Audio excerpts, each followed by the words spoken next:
So here's just a general update on everything for him. First, I upgraded this servo to a bigger servo, so it works a lot better now.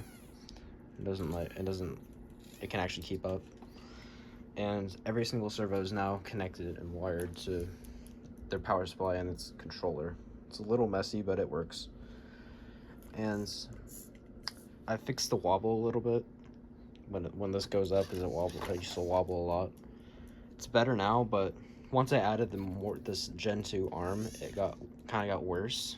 But to fix it, I'm just gonna upgrade these to 150s.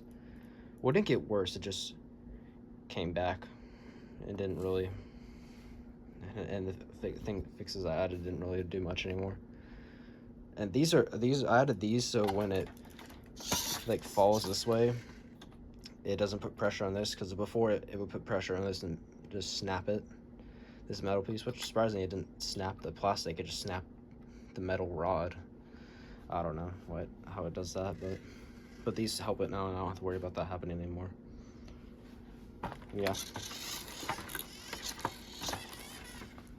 But so I need to upgrade. So I just need to upgrade these to 150s. The same with this one. Oh yeah, and I have 5 movements I'm going to add. I'm not going to add any more, and some of them might not work out, but the extra movement will be this. I'll make it where the wrist can go this direction instead of just forward and back. And each foot will have a foot tap, and they'll be able to rotate, in theory. It'll make it look a lot better. It'll make it look like he has a lot more mobility than he does with the rotate.